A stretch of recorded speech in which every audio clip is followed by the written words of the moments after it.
BPSC के through शिक्षक बहाली हो रही है, लेकिन जो बीएड के अभ्यर्थी हैं, बीएड कर चुके हैं, उन्हें 1 to 5 तक पढ़ाने का मौका नहीं मिलेगा, ऐसा आदेश आया था सुप्रीम कोर्ट से। लेकिन बीपीएससी के चेयरमैन का ये कहना है कि ठीक है, आप एग्ज़ाम दीजिए, उसके बाद आप लोग जाइए सुप्रीम कोर्ट, उसके बाद जो फैसला होगा उसके बाद रिजल्ट आएगा। ये सब चीज़ को सुन के जो बीएड अभ्यर्थी हैं काफ़ी परेशान हैं। इनका ये कहना है कि एग्ज़ाम अगर हम देंगे तो क्या रिजल्ट आएगा। ये सब तमाम मुद्दों पर बात करने के लिए हमारे साथ माले विधायक जुड़े हुए हैं, हम इनसे जानते हैं, क्योंकि हर बार ये जो स्टूडेंट्स का मुद्दा है काफ़ी उठाते हैं और कहीं ना कहीं स्टूडेंट्स को समर्थन करते हैं। सर, जो बीएड वाले जो अभ्यर्थी हैं जो बीपीएससी के थ्रू एग्ज़ाम दे रहे हैं, काफ़ी चिंतित है कि क्या हमारा रिजल्ट आएगा, क्या हम एग्ज़ाम दें, इतना मेहनत करके पढ़ाई किए हैं उसके बाद ऐसा। देखिए, इसमें तो सबसे आधिकारिक रूप से बोलने के लिए बीपीएससी के चेयरमैन है, सरकार का जो लॉ डिपार्टमेंट है, वहाँ के लोगों को आधिकारिक रूप से इसमें बोलने का हक है, क्योंकि सुप्रीम कोर्ट ने एक निर्णय दिया है और वो निर्णय जो है वो जयपुर हाई कोर्ट के निर्णय के बाद आया है। तो ऑलरेडी एक मामला हाई कोर्ट में है, दूसरा सुप्रीम कोर्ट में है, दोनों जगह पे ही ये निर्णय है कि बीएड के जो अभ्यर्थी हैं वो एलिजिबल नहीं है प्राथमिक के लिए। अब चूंकि बिहार सरकार ने जब फॉर्म अप्लाई करवाया, उस समय तक ऐसा कोई नियम नहीं था, तो उस समय एलिजिबल थे परीक्षा देने के लिए, इन्होंने परीक्षा का फॉर्म अप्लाई कर दिया। तो अभी बीपीएससी का चेयरमैन का कहना है कि आप लोग अप्लाई कर दिए, इसलिए आप परीक्षा दे लीजिए, परीक्षा से आपको नहीं रोकेंगे, लेकिन आपका रिजल्ट तब तक हम अनाउंस नहीं करेंगे जब तक सुप्रीम कोर्ट से कोई काउंटर में आप निर्णय निकाल के नहीं ले आते हैं, जो थोड़ा मुश्किल चीज़ है। और अगर इसमें केंद्र सरकार कुछ हस्तक्षेप करे, चूँकि वो पूरे देश का मामला है, तो उसमें कुछ शायद पॉजिटिव निकल सकता है। लेकिन अगर सरकार ने कहा है कि बीएड के अभ्यर्थी नहीं, तो हम तो बिहार सरकार से भी कह रहे हैं कि इसका कुछ एक रोड मैप सरकार को बनाना चाहिए। अब तो जो अभ्यर्थी बैठ रहे हैं परीक्षा में, वो तो बैठ रहे हैं। ये अच्छी बात है कि बीपीएससी ने ये भी कहा है कि उनका जो अटेम्प्ट है वो काउंट नहीं होगा।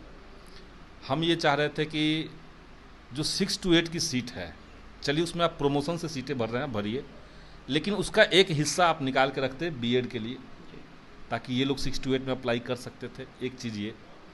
दूसरा है कि जब डीएलएड को कंपलसरी किया गया है, तो इसमें एनसीटीई की जवाबदेही बनती है। केंद्र सरकार की एक एजेंसी है, एनसीटीई के सिलेबस का जो नियम कानून होता है वही राज्य मानते हैं। तो अभी तक एनसीटीई ने क्यों इतने लोगों को गुमराह करके रखा, तो उसकी भी जवाबदेही बनती है एनसीटीई की। तो ये सारी बातें हैं। बिहार सरकार इस पे, अब तो बीपीएससी का ऑफिशियल स्टेटमेंट आ गया, तो उसी के मुताबिक होना है। जब ये लोग फॉर्म भर रहे थे तो इन्हें तो ये पता नहीं था कि ऐसा कुछ होने वाला है।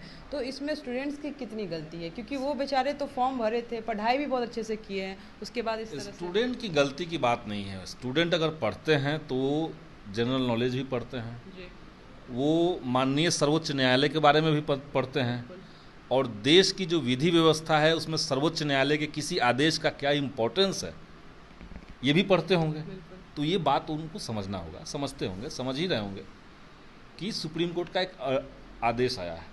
ये कोई राज्य सरकार ने अपने लेवल पे ख़त्म कर दिया होता, या शिक्षा विभाग ने कुछ ऐसा सर्कुलर निकाला होता, हम लोग सड़क पर उतरते, अब जो भी होता है होना होता।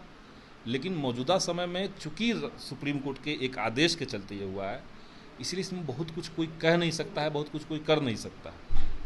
तो मामला लिमिटेड हो चुका है। और इसमें जो सीधा सीधा तर्क है, सुप्रीम कोर्ट का जो तर्क है उसको भी समझना पड़ेगा। उस तर्क के साथ भी छात्रों का एक बड़ा हिस्सा खड़ा है। वो तर्क है कि बीएड की जो डिग्री होती है वो, उसमें आप हायर एजुकेशन को 6 to 8 या 9, 10th या 11, 12 इनके बच्चों को पढ़ाने का ट्रेनिंग लेते हैं, लेकिन जो प्राथमिक के बच्चे हैं उनको सिर्फ उसी तरीके से नहीं पढ़ाया जाता जैसे सीनियर स्टूडेंट्स को पढ़ाते हैं। उनको खिलाते हुए, उनको हंसाते हुए, उनको इंटरटेन करते हुए, उनको पढ़ाई लिखाई में शामिल कराने के कई तरीक़ों को लेते हुए, तो इस तरह की ट्रेनिंग डीएलएड कोर्स में मिलता है। गाना गा करके बच्चों को पढ़ाना, खेल खेल में बच्चों को पढ़ाना, कुछ खिलौना से बच्चों को पढ़ाना, तो इसकी ट्रेनिंग डीएलएड में मिलती है।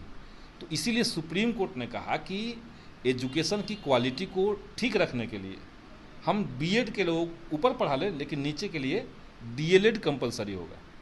यही निर्णय है। अब इस निर्णय के खिलाफ में कौन क्या तर्क दे सकता है?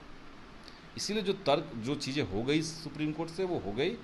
अब इसको स्वीकार करते हुए आगे अपने लिए बेहतर रास्ता सबको तलाशना होगा, और सरकार से हम अपील करेंगे कि 6 to 8 के सारी सीटें नहीं, लेकिन एक सेक्शन आप तय करके बीएड के अभ्यर्थियों के लिए भी खोल दीजिए। जी बिल्कुल। तो बीएड के अभ्यर्थियों के लिए ये कितनी बड़ी बात थी आप समझ सकते हैं, क्योंकि 1 से 5 तक अब आप नहीं पढ़ा सकते हैं, और अगर आपको सुप्रीम कोर्ट का आदेश बदलना है जो उन्होंने दिया है, तो फिर आपको सुप्रीम कोर्ट जाकर वहाँ पे याचिका देनी पड़ेगी। देखना लाजमी होगा कि बीएड के अभ्यर्थियों के लिए क्या कुछ होता है। बने रहिएगा इस न्यूज़ के साथ, मैं काजल सर्विस।